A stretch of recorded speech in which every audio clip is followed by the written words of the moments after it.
What's going on, guys? Welcome to the another edition of Breaker Debates. We are in episode 104, and we're going to continue on with some favorite books that me and Madam B have been reading and want to talk about and discuss and recommend to our viewers.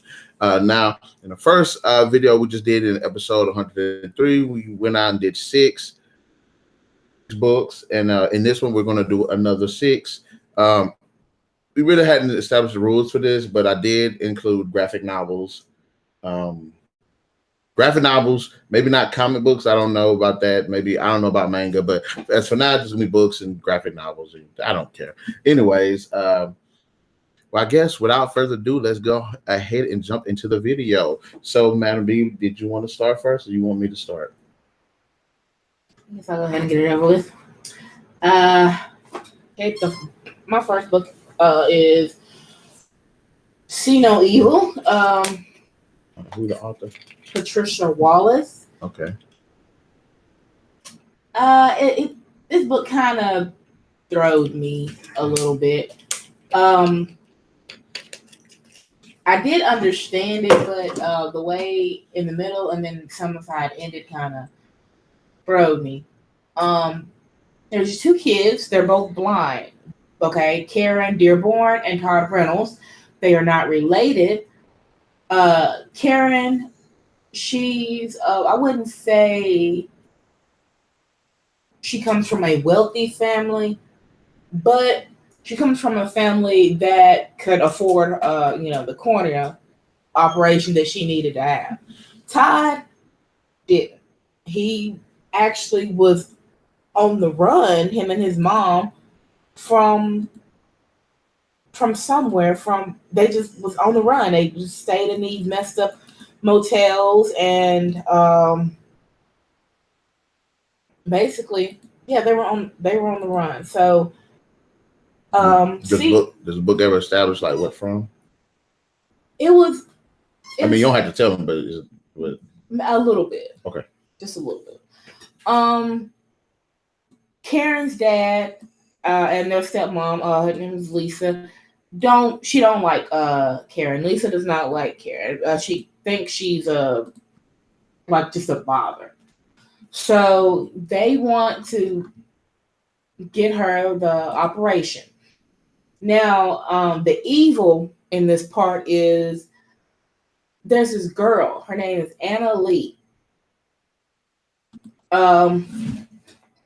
She's basically, she goes around the world picking out kids basically to either see what she see and carry on what she can't no more. So how she did it this time in this book is she got hit by a car. Okay. Corneas intact. That's all she wanted was her corneas intact. I think she was either hit by a car or some kind of accident, but the rest of her body was messed up. So that was a chance for Karen and Todd to actually see a little bit. Karen, she came for the operation. She was going to get both of them, of course. But all of a sudden, this would kind of trip me out. All of a sudden, Todd's mom was like, and she heard about it. She was just like in the hospital and she heard about it. And she was like, she just begged the doctor, please, please, please give my son his operation. I have no money. I have no insurance. Just please, please, please let my son have this operation. Normally, no doctors would go for that. Yeah. But he did. It's a small town. Everybody knew everybody. So, okay. Yeah. So one went to her, one went to him. After all of that, and after they was healing, they were in the hospital, they, kind of talked and started getting into, the friend mode, Karen and Todd. Then they started noticing something weird going on with their eyes and such. They were seeing things and they could make things happen. there was this woman in another hospital room. It was like your biggest fear, basically. Yeah. She was like a germaphobe. She was anything, any little thing was just nasty to her. And so somehow they pictured it, and all of a sudden she was in her room and she was just seeing all of this stuff. And then later on they found her, she was bloody and scratchy all over. I don't think they ever did establish what was Annalie. She was maybe just a demon, but they know when So she wanted to die, but she wanted to keep her eyes intact so that kids. Yeah. Okay. Basically, she did that everywhere she went. Oh, okay. So when it came time for them to go see about the body and try to give her a burial because they didn't know who she was, the body was gone. So basically, it was just a cycle for her. So was she like feeding off the kids' energy or something? It wasn't exactly that. It was just, okay, they let them see what I see. They didn't establish what she was or what happened to her. Is it like, do you see what I see? Okay. Anyway, basically through this whole book, let me show them the book. Okay. It's backwards, but yeah, through that book, they basically set into people's worst fears and read their thoughts and crap like that. When Karen did go home, it was kind of messed up because Lisa had actually redid her room and was like, okay, well, this is for you finna get this small room here. This is for what did she say? Either she was pregnant or something. But she said, this is for the baby. So Karen was like, okay, you want me to in this small room? Oh yeah, she had it coming to her. Wow. That was when, Karen was more into it than Todd was when they actually realized what they were doing. So she went to the dark side pretty quick. Yeah, she got more into it than Todd did. But at the end, it was funny because after all of that, Todd and his mom was getting ready to leave. And Karen, she just went with them. The dad was like, Karen, where are you going? And then Karen looked back at him and just looked and said nothing and got right on into the car. That was when Todd and his mom had actually stayed there for like a good minute until he healed and they got them someplace to stay and stuff like that. So whatever was going on, they needed to be together. All right, so I'm asking this. Do they come into contact with that demon lady? Annalie? Yeah. They do see her. They do. Okay. Okay. Tell me and about it was a little girl. Figures. Girls are just but tell me, what did you like most about the book? Like, do the characters stand out to you? What they were doing, it was actually pretty funny. Especially what they did to the hospital director thing. The hospital, it was in bad shape. They was trying to. It was on like a handful of people at the hospital, and kind of like that Chucky movie. Okay, and they was actually trying to get the people to move to like the hospital across the way because the hospital was in bad shape. The director of the hospital didn't want to try to fix it up or anything. His mama was in there. His mama was a real beep. So, Okay, what is your impression? Is it a good read? Is it a good mystery? Is it a good horror? Do you like the characters? Karen and Todd. He was kind of shy at first. He didn't know actually what was going on with his eyes. He was kind of scared. It took Karen to kind of embrace it, because Todd and his mom, they were on the run. So Todd, he didn't have a chance to, like Karen with her blindness, she still learned a lot more than Todd. Yeah. When you're blind, you're like, okay, 2 steps till here, 2 steps till there. And then plus she had a neighbor helping her out. Like, I see something on your 6 o'clock, on your 3 o'clock, like that. Yeah. She had people helping her out. Todd didn't. So that's why Todd was kind of, iffy about it at first. Was Sierra in the story? Who's Sierra? Slide off 1, 2 steps. Let's get on up. I'm just messing. But I'm just asking your opinion. Did you like the book? I like the book. Did you like the characters? The characters, except for Lisa. The dad was kind of because he wanted to agree with Lisa on everything. We need a good life. Your mom is gone. Stuff like that. Yeah. But her neighbor, I did like her neighbor, but she died. Was a little old woman, but I did like her neighbor though. Okay. So would you recommend this as what kind of genre? Just horror? Horror suspense. Okay. I'm gonna go ahead and break a rule. Now I ain't gonna break no rules. I already said how we're gonna do this. I'm gonna go ahead and talk about The Legend of Zelda: Ocarina of Time manga book.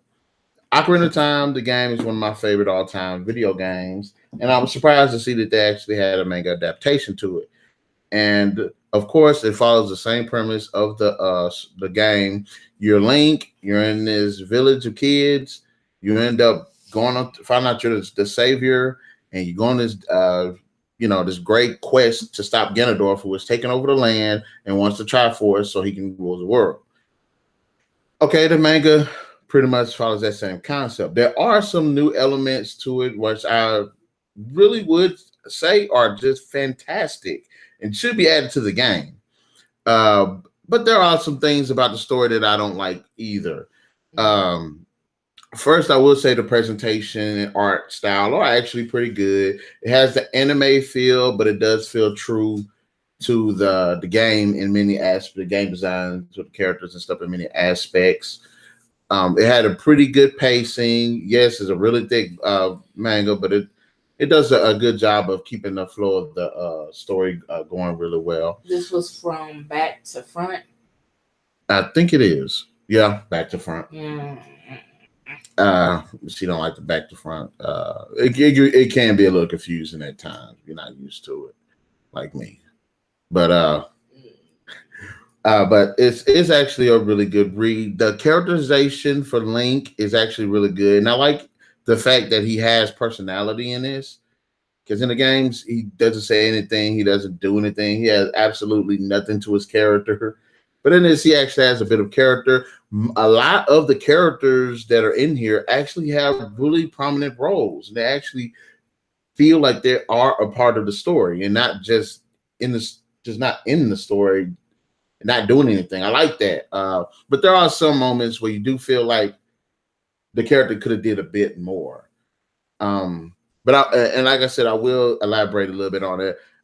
It was the story and art style is by Akira Himekawa. I think he did a great job. There are some points I would kind of argue where you think, if he's basing this off a game, did he actually play the game? There are some moments where that does kind of occur.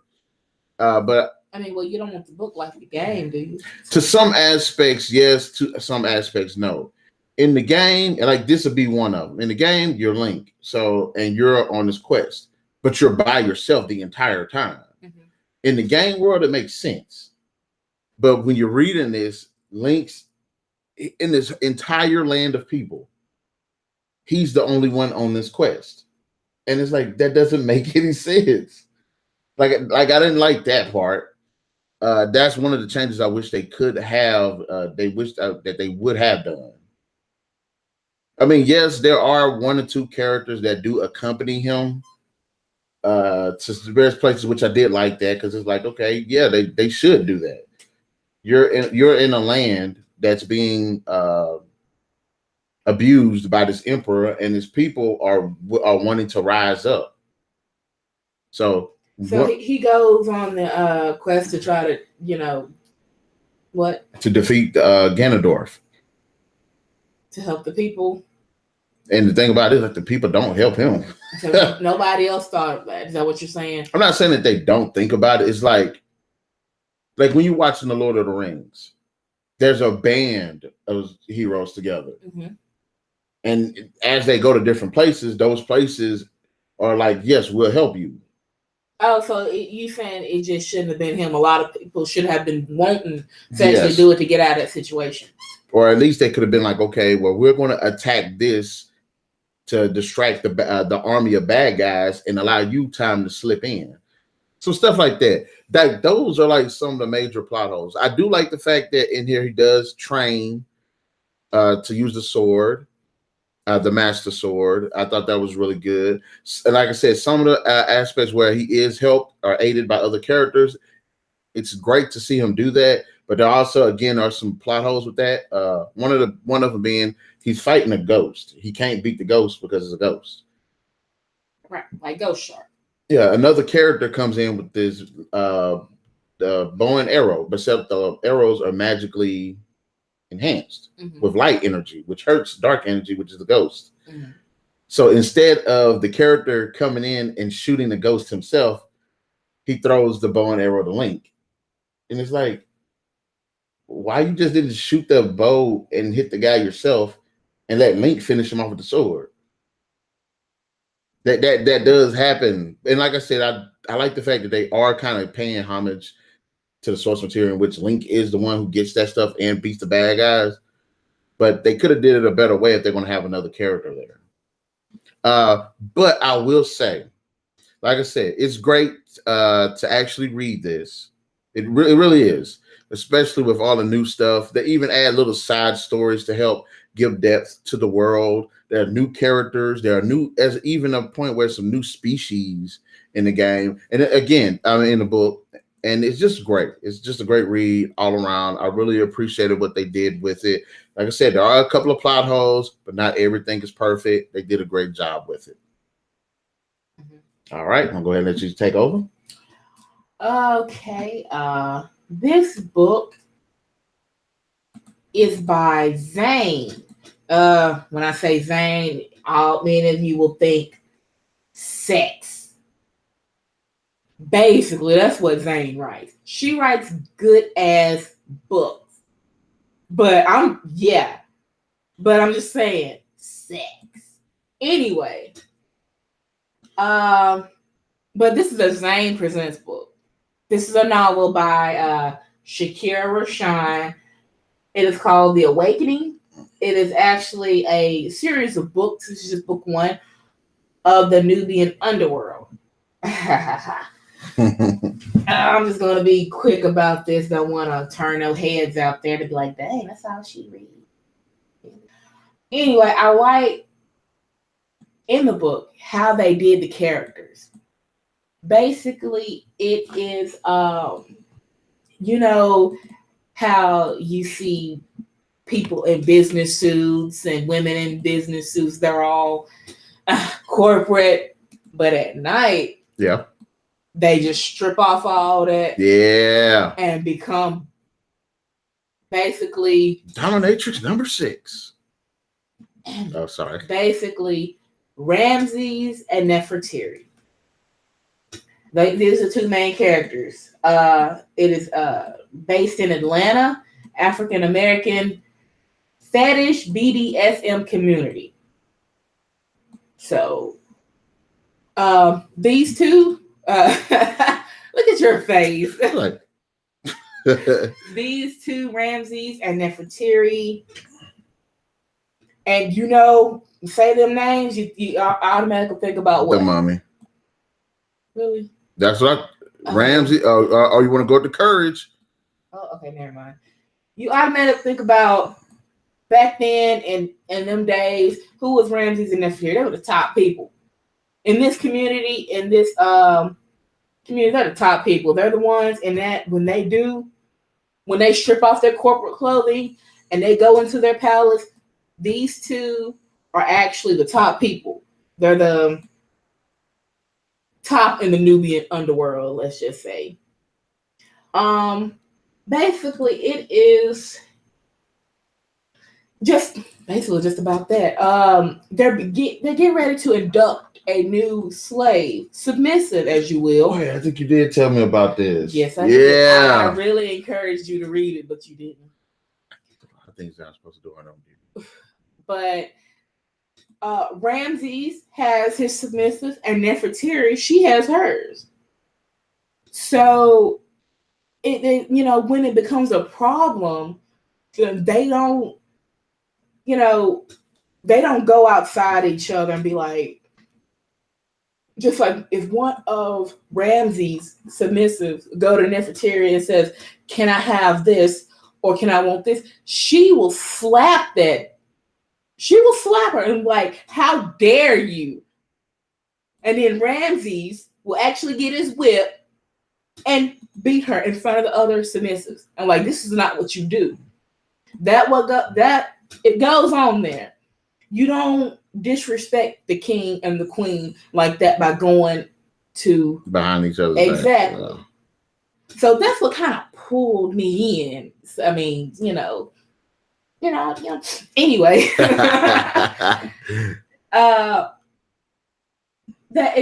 Basically what's going on in this book, they're getting ready to induct a new slave. All of a sudden the submissives, the slaves, they want to start doing their own thing. They one of them has like a they get paid good though for being a submissive and all of that. So basically it's a good version of 50 Shades of Grey. Hush. Anyway, but they want to start pulling away and doing their own thing. Ramses and Nefertiti, they don't like that. Mm-hmm. They don't want them soiled, as you say. And they don't want them messing around. Come on now. If you gotta, understand. They don't want them messing around doing other side projects. So that's what's beginning to happen. And Ramses' mentor, he's doing other things too, and he gets caught up in something that it's hard for him to get out of. Yeah. His mentor. Child support. You hush. His mentor, and can you guess what his mentor's name is? Imhotep. You butt. I mean, Nefertiti and Ramses. That's okay. Yeah. He gets caught up in a sting operation. It does hit the news, and the thing is, don't nobody know what they're doing in the underworld, in the Nubian underworld. Yeah. So when they put on their corporate clothing and they go up top, they're corporate. You're not supposed to let nobody know. Yeah. So when Imhotep gets caught up in all of that stuff, he's like, okay, I'm gonna tell everything. Yeah. So they can't let him do that. So basically, this whole book is about that. It's about their slaves or submissives trying to pull away and do their own thing, and it delves into, if that actually did happen, or it might be happening, we don't know. It most likely is, especially with what's going on with the Me Too movement. Okay. Yeah, what actually goes on in there? You say master. You don't call people by their corporate name. They don't call each other. They call each other Ramses and Nefertiti. Mm-hmm. They don't say, "Oh, Josh" or Barbara. No. They really get it. Oh, hush. They really get into that lifestyle down there. And this is a real good book. I would like to get BookTube and start on it. You can show them the book. It's backwards, but look.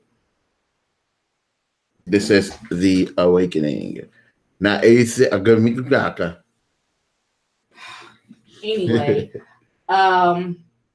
if I didn't delve enough into it, I do recommend you read that if you're into. I'm I'm not into it, but it was a good read. Yeah. It was really good though. I did recommend it to him. He just kind of pushed it to the side. Excuse me. But on to my I'm gonna go back into the fantasy genre and we're gonna focus on Street Magic. The Circle Opens 2. It's a great read. Surprised me. I really love the main character, Brian Moss, who's this kid that used to be a quote unquote street rat or a street kid. Used to run the streets until he had his consciousness awoken after he went to jail. But yeah, he ends up meeting this, and it's cool because Brian Moss is able to manipulate plants. His magic is plants. He ends up meeting a girl that's on the streets who can manipulate stone. And really most of the book is about him trying to protect her and this noble woman that wants to abuse her power. Because she figures if the girl can use stone magic, she can make jewels and stuff to make the woman richer and more powerful. So it's a pretty interesting read, and I love the setup of the world. I think I got the first book. I hadn't read it, me being a jackass, but it's Tamora Pierce. Like, what are you gonna do tomorrow? Tamora Pierce does a great job with the story, and I love how it went at a really good pace. I love the characters. I actually like the noble woman. I can't remember what her name is, but she had a bit of personality. She was ruthless too, and it's kind of messed up that she's killing kids, but she's actually a pretty cool bad guy. And I am going to say Brian Moss has got to be one of the most badass kid magicians I've seen and I've read about in the book. And the way he uses the plants and stuff, like one of the things that he has on him is he has like a stamp on him from when he went to jail on his hands. But he has tattoos of plants on his hands, and they move. They move and stuff, and he can talk to plants and use plants to do different things, such as catch people and stuff like that. And I just loved the book itself. I thought it was a great read. Thought it was an interesting world. Liked the little girl that manipulates stone. I thought she was actually pretty badass too. I kind of like I wish his mentor would have had a bit more screen. I guess you could say screen time. Book time. Yeah, book time. But it was actually a really good read. If you've read any of the Circle Open books, let me know in the comment section. Like, what did you think about it? Because I personally like this, and I thought it was awesome. But like I said, it's mostly I liked the characters. Even though the woman was bad, she had personality, and she actually had a decent motivation. I mean, if you know somebody that can turn stones into jewels and stuff, that'll kind of make you want to get rich too. You know what I'm saying? But did she do it in like how was she doing it though? Was she was hurting people? No, she didn't do it. I don't mean to spoil the book. Thank you. Oops. She didn't get a chance to, but the intention was to get this girl into her service so she can manipulate the girl to manipulate stones into jewels and get money. I mean, that's actually a pretty good motivation if you think about it. Okay. So, well, the last book is something you can comment on too because you have read it. Mm-hmm. Splintered by A.G. Howard. Of course, is going to follow a series of books, which I have read, and they are all very, very, very good.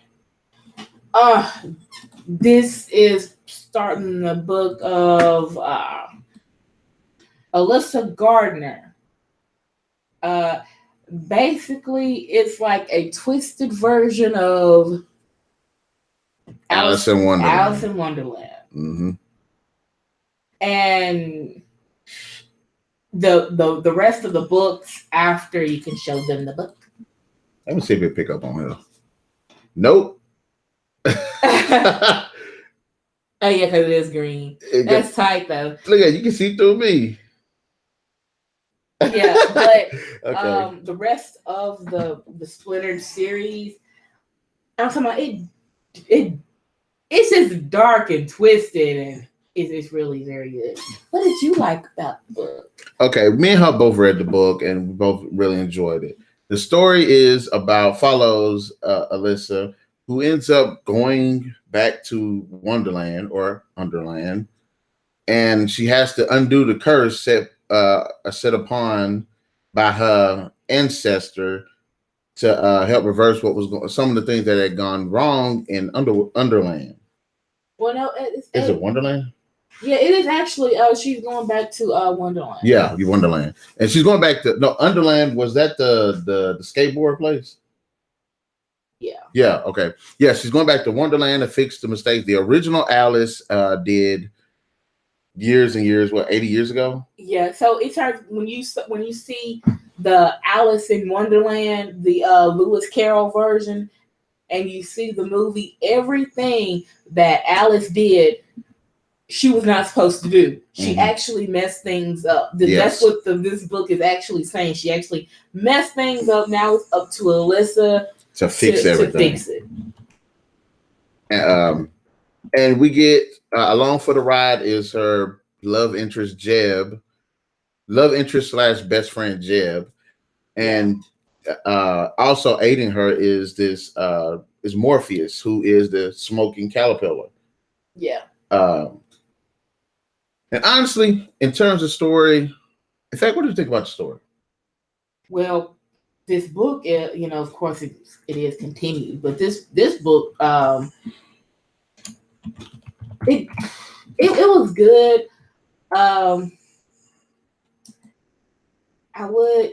It's kind of hard to say because it's like, okay, without actually going into the next book.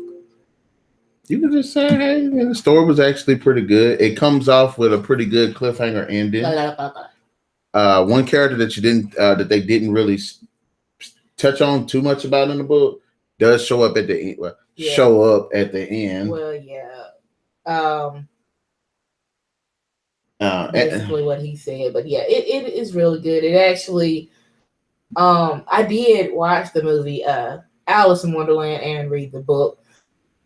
And then reading this is like, okay, that's pretty good. Whatever she was doing, the author she kept twisting it and twisting it and twisting it. I like that in that book. I don't care what nobody say. Hands down, the best character in that book was who? Morpheus. Morpheus was off the chain. The only reason why you like Morpheus because you don't like Jeb. I like Morpheus because he's the type of character you don't know where he stands. Yes, yes, throughout the book he's manipulating some of the events and stuff. He had to. Yeah, but at the same time he does good things too. Yeah, he's like, hey, can I trust this person? And then he surprises you. It's like, oh, I can trust this person. And then he does something else. Yeah. And it's like, gosh, the dude's a dick. Mm-hmm. God. But I like Morpheus. Morpheus, of all of them, had personality. Had very good personality out of all of them. It took Alyssa a little while because she was, as timid. All of this was happening, it was like, no, I don't believe this. My family's not cursed. Yeah. Like that. And with her character, she was a bit back and forth, especially when it came to not only helping the Wonderland in her real life, but also the relationship she has with Jeb and what she has with Morpheus. And she developed feelings for Morpheus. So she has to fight the real world, the world she's actually from, and Morpheus and Jeb. And Jeb was like a cool character in the beginning, but he does become a dick. And especially when it comes to Morpheus, because you're like, well, Morpheus is such a cool cat. And it's like, Jeb, you're kind of doing that little inferiority complex thing where you're trying to attack this guy because he's so cool, but it's like he's reaching a level of cool that you can't. I just like Morpheus. I mean, he had the best lines. He did the most. I mean, he saved them like 3 times. He wasn't trying to, you might say, okay, Morpheus like maybe was like a dick. The only reason, because he had to get her to believe before all of that. So with Alyssa doing it, and then Alyssa telling Jeb that after, because Jeb was already in a relationship. Yeah. So it's like, okay, you being you been a bitch right now, Jeb. Just let him do what but Alyssa just gotta. And plus, when you find out more about Morpheus's motivations and what happened, like with the White Queen and where his loyalties actually lie, it makes him out to a really cool character. Red Queen and I think this is the King too. The second or the third book, maybe. But there are 4 books. All very good. I read them all. You'll find out some interesting stuff about Alyssa too, and I'm like, so he don't even know yet. I think I. But there is a twist, and it is introduced in this book. Should we spoil it? What? But what's the twist? What's the twist? Should I spoil it? Go ahead. The twist is this: the original Alice isn't Alyssa's grandmother, the way it's put up. Alyssa is actually the grandchild of the Red Queen. The great. Yeah, the great. She's actually the relative of the Red Queen. And everything that, and yes, Alice is basically in the cuckoo. Is in the cuckoo. Alyssa's mother is basically like her family line is just all just basically crazy. Up. But it's because everything that they said is true. Yeah, because during that time, Morpheus is very, very old, but he look like a regular teenager like Alice. Mm-hmm. Alyssa. So when Alyssa wasn't born yet, he was trying to get her mother to do the same thing he's trying to get Alyssa to do. She just said, "Okay, I'm crazy. I'm not finna move." She fell out. There's no such thing as talking bugs and everything. So they had to check her into the home. Mm-hmm. And so that kind of had ramifications too. Yeah, so it's like, okay, let me try again with her daughter. Yeah. Try it again. She was kind of. But before we go into too much spoilers, I will say this. I did appreciate H.G. Howard's presentation and setup of the Wonderland, the presentation of the characters we thought we knew, and how she shows like how we could make that mistake, like with the rabbit and stuff, but it wasn't actually a rabbit. Right. So I will say the writing is really good. There is a little bit too much back and forth when it comes to the Jeb, Alyssa, Morpheus circle. It's like when you watch X-Men, the animated series, and you see Jean Grey, and she's attracted to Logan, and she has feelings for Logan, but she loves Cyclops. So there's that weird, and then of course they got the same, Jeb and Morpheus kind of got this rivalry going, even though Jeb talks more like he's a serial killer. Like, I'll kill you and eat your guts and feed them to the dogs, to turn around and eat the dogs myself. You're like, good God. Okay. But we won't go into too much. They had to work through that at the end. I ain't even gonna say that because you ain't even read it. When I finish reading the series, we're gonna come back and do a break of the base about the whole series. But we're gonna finish this off with one more of my good reads that I've taken the time to read, and it's the Forever Evil Blight graphic novel series. It's one of those big, massive crossovers where all these characters with their own stories come together. I haven't followed everything surrounding this, but I'm just going to go by the graphic novel. Over it for days. You have got to read this book. I kept trying to get it. And basically, the story follows this John Constantine, who ends up surviving this big attack where this alternate evil version of the Justice League, known as the Crime Syndicate, come to the mainstream universe, kick everybody's ass, and John Constantine has to form another team to try to save everybody, save the world. And the main focus of the story is Constantine trying to find Zatanna, one of my favorite characters. And through that, he ends up having to deal with the overall dark consciousness from the humanity psyche, which calls itself Blight. and has to deal with this project in which magic users are being used to make weapons of mass destruction, basically. And the story actually is pretty intense. Is pretty goes at a pretty good pace, even though initially is a bit slow. There are a lot of great. I mean, it's a great.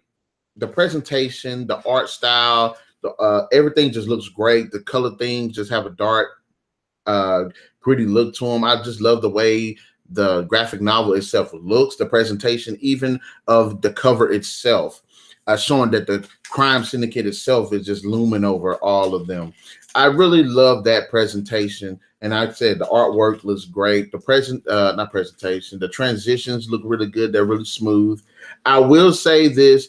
One of the most prominent things that caught my attention is the philosophical aspect of it, that many of these characters have these like epiphanies in the story. And most of these characters I haven't heard about. I don't know too much about them. John Constantine, I just knew the Keanu Reeves version, and I knew that there was a TV version, but having read this, Constantine is a complete douchebag.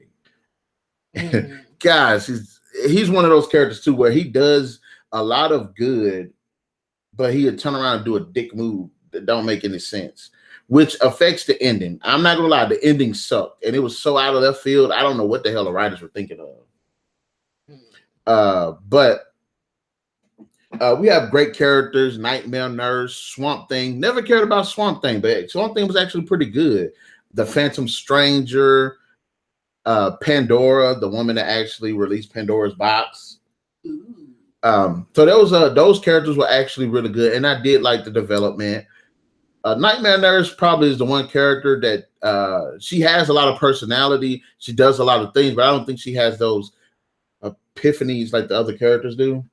But she actually was a great character, a great supporting character, and I really liked her. Also, I really like the Phantom Stranger, and I like Pandora, and they really surprised me with the level of depth that both those characters had, especially when they were they're constantly having to deal. I mean, they're both immortal, and they're going through like immortal problems. I mean, she has to deal with the fact that she released the 7 sins on the world, and the Phantom Stranger is the original guy that betrayed Jesus. So they're both having to deal with their sins, and I love how they're just dealing with it, and them dealing with it, and they're, them learning more about themselves actually helps the story out and helps their battle. I think it was actually awesome. I think it's an awesome read for people. And I've read some reviews that said that some people say it sucks. Some people say it was all right, could have been better. But for me, it's just a reader taking it for what it is that don't know much about what's going on. It was actually a really good read. The antagonist, Blight, was actually pretty badass. And Blight, of course, is basically all the evil of everybody in the world. Our evil thoughts, needs, and wants and stuff came together to form one physical being, and he beats the crap out of them. I mean, he kicks did their butt. they defeat him? Yeah, eventually they did defeat him. They actually did. Pandora had one of those epiphanies where Blight was the essence of darkness and focus of darkness and all that. She grew to understand that she was the the epitome and focus of light. That was one of the things that led them to it. I don't want to spoil any more than that, but that was one of the things that led them to the path of them winning. And the reason why they had to engage that creature is because John Constantine is trying to find Zatanna and the other superheroes, and he can't because he can't sense them. And he was trying to get rid of the darkness so he can sense them. And of course, that opened a pretty big can of worms. I'm sure it took a lot to actually defeat him, right? It took a lot. They fought him like 3 times, and each time he kicked their butt. Like, it was. So you think there could be like a movie out about that, or is there a movie out? No, they got the Justice League Dark animated movie that I got in the living room, but it is not. It don't follow this. It got some aspects of it, like Swamp Thing is in it, but could there be, from what you read, could there be like a potential movie? Or yeah, I could actually see that being a movie. Oh, okay. And also the second half of it is the group now have to found Zatanna, and they found out that there's this group of magic users that are using magic users as weapons. So they have to deal with that. Bad guy Felix Faust and Nick Necro. I actually like Felix. I liked both of the characters because Felix Faust is one of the bad guys. Is like at this point, it's like I'm doing this to save the world, even though I'm hurting and torturing people. I truly believe I'm doing this to save the world, and I like that about that character. Nick Necro has this relationship, this love-hate relationship with John Constantine and Zatanna because they used to be friends back in the day. And so there's this personal relationship between those characters. And I think for the most part, the writers did a great job of focusing on them, at least in my opinion. At least in my opinion. Now, we don't get to see the crime syndicate, and we don't see the real threat that Felix Faust is trying to build his weapon to fight against. Mm-hmm. But it was actually still a pretty good read. But like I said, you get to see why, and most of the characters hate John Constantine, and you see why. Like, he messes over his friends, he messes over the bad guys, he just messes over people like it's nothing. I mean, he does it because, you know, he does it for good intentions, but it's like, you don't have to do that, dude. Right. And especially, and I would, like I said, again, the ending did not make any sense. In fact, I would go ahead and tell it to everybody. The entire graphic novel, he is doing this because of Zatanna. He's trying to find her, trying to save her. The entire, like, it was 400 pages. The entire, like, 395 pages, he's doing this for Zatanna. And in the last 5 pages, he abandons her. I'm like, really? Like, how? Like, I know it's a spoiler, but I don't care. How did the writers come up with that? I mean, I guess they did it to show that he's a dick, but come on now. We all know he has demons, but damn, that was just uncalled for. I'm sorry for the spoiler, guy, but dang. But yeah, those. Let me just end it off on here. Go read these books. They're great books. Go check them out. We highly recommend that our viewers just go ahead and just enjoy themselves with these reads because we enjoyed ourselves. Again, we had The Awakening, we had Splinter, Street Magic, The Legend of Zelda, Ocarina of Time, Forever Blight, and See No Evil. Go check these books out, guys. And in the comment section below, if you have read them, let us know what you thought about them. And also any recommendations for books that we could potentially read and talk about here on the channel. Also, be sure to hit that like, share, subscribe, and the notification button to get the best of what's going on the NarikChase channel. And Narik and Miss Madam B, we will catch you guys later. Bye.